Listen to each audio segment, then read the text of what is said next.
Hey all, new day, new verses. Let's dig into 19 through 21. Here we go. So let's agree to use all our energy in getting along with each other. Help others with encouraging words. Don't drag them down by finding fault. You're certainly not going to prevent an argument over what is served or not served at supper to wreck God's work among you, are you? I said it before and I'll say it again. All food is good, but it can turn bad if you use it badly. If you use it to trip up others and send them sprawling. When you sit down to a meal, your primary concern should not be to feed your own face, but to share the life of Jesus. So be sensitive and courteous to others who are eating. Don't eat or say or do things that might interfere with the free exchange of love. I really enjoy this particular verse. The front half of it and the back half of it seem like Paul is refining an idea through the rest of his metaphor.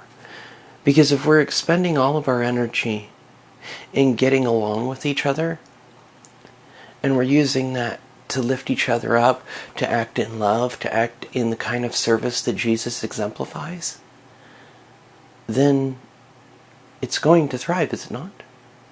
Others will thrive, will they not? Now, Paul's been using the metaphor of eating throughout this entire chapter, and I think it can go far deeper than just eating, especially since the very beginning. Let's agree to use all our energy in getting along with each other. Well, then suddenly it becomes a matter of knowing the audience, knowing the person you're talking to, helping them to see. That, I think, is part of the very beauty of how God gives us these things to use for others, to bless others. Sometimes I wonder if certain blessings aren't themselves a test to see if we're actually wanting to be other-centric. I always found it a little curious that throughout the Word we see so much going along with this. Jesus talks about not pushing your way to the head of the table, because if you're not supposed to be there and you've pushed your way there, you're going to draw everyone's attention when the person who held the feast tells you to go somewhere else. That it's not about getting ahead, that it's not about finding faults with each other and pushing each other down. Remember, Paul himself said earlier, it's again, we're going through Romans here, that if there are manners to be learned, that God can handle that without our help. So it's like, okay, well then, if I'm not telling them how to live their life, how will they ever know? By how we live ours. And I think that's why there's a lot of distrust with a lot of Christianity, is because I don't know that we actually behave like we believe. I don't know if we truly act as though that kind of love was shown to us. It can be very difficult to interact with behaviors that say one thing and do another. Not even Jesus was particularly fond of hypocrisy. So it makes me think, okay, how is it supposed to look then?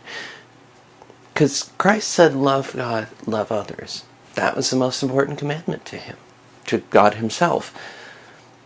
So if we're putting our efforts into getting along with each other, lifting each other up, sharing the life of Jesus.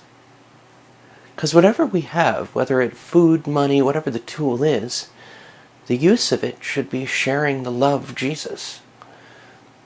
A love that holds, and will hold us. So why not share more?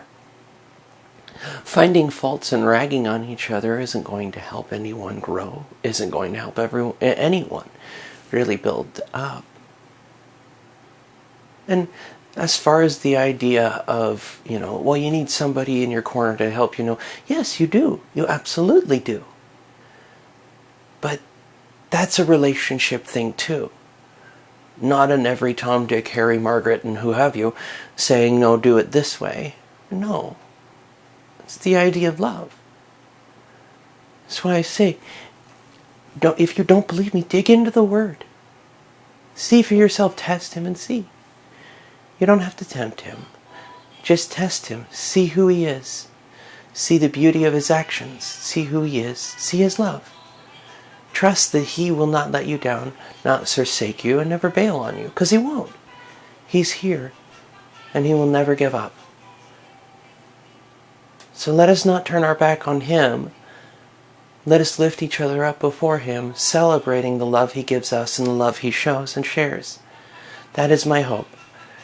That we can do it, not because our arm is twisted to do so, but because we want to.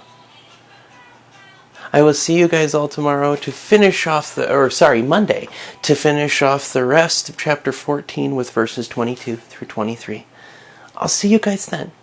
May his favor be upon you and his blessing overthrow. I'll see you then. Amen.